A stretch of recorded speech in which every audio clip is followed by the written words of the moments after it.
23 আর 44কে গুণ করতে হবে।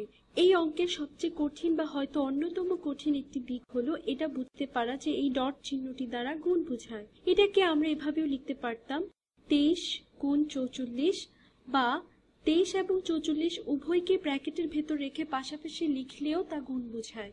এখন যখন আমরা জানি যে আমরা গুণ করতে যাচ্ছি, তাহলে এসো শুরু করি। আমি একটু বড় করে 23 লিখছি। 23কে 44 দিয়ে গুণ করতে হবে। তাহলে 23 গুণ 44, সামনে বরাবরের মতো গুণ চিহ্ন দিচ্ছি। যখন আমরা উপর নিচ করে গুণ করি তখন আমরা ডট দেই না।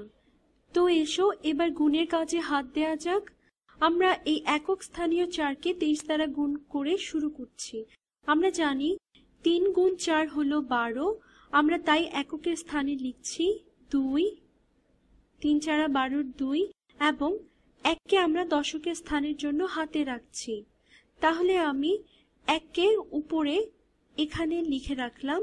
আবার 4 গুণ 2 হলো 8, এর সাথে 1 যোগ করলে দাঁড়ায় 9। তাহলে আমরা বলতে পারি এই 4 এর সাথে 23 গুণ করলে আমরা পাবো 92। এখন আমরা জানতে চাই এই দশক স্থানীয় 4 এর সাথে 23 গুণ করলে মান কত হয়, এবং এর গুণফল লেখার আগে আমরা এককের স্থানে একটি শূন্য লিখব। এর পেছনে কারণ হলো আমরা যে 4 এর সাথে 23 এর গুণ করছি তা আসলে রয়েছে দশক স্থানে। এখানে যদি শতক, হাজার, অযুত, লক্ষ, 100 ঘর পর্যন্ত অঙ্ক থাকতো তাহলে ততগুলো শূন্য দেয়া লাগতো। প্রথমবার যেহেতু আমরা 4 এর সাথে 23 গুণ করে 92 পেয়েছি, তাহলে পরের বারও আমরা 92 পাবো। তবে আমরা যখন দশক স্থানীয় 4 দিয়ে গুণ করছি তখন কিন্তু আসলে গুণ করছি 40 দিয়ে, ফলে গুণফল আসা উচিত 920। এই জন্যই এই শূন্য দেয়া।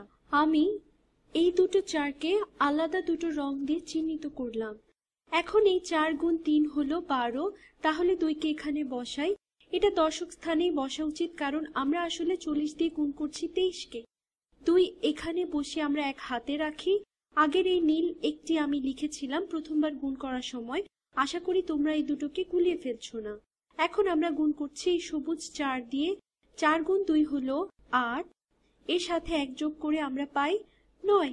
তাহলে আমরা দেখতে পাচ্ছি 4 গুণ 23 হলো 92। তাহলে এই সবুজ 4 এর সাথে 23 গুণ করে আমরা পেলাম 920। কারণ এই 4 আসলে 40 এর প্রতিনিধিত্ব করে যেহেতু এটি দশক স্থানে আছে। তাহলে যখন 23কে 44 দিয়ে গুণ করব, প্রথমে 4 গুণ 23 সমান 92 এবং 40 গুণ 23 সমান 920 বের করব। আশা করি আমরা কি করছি তা তোমরা বুঝতে পারছো। এখন আমরা এই গুণফল দুটোকে যোগ করি। এসো যোগ করে ফেলি। 2 যোগ 0 সমান 2, 9 যোগ 2 সমান 11। এখানে 1 বসিয়ে হাতে রাখি 1।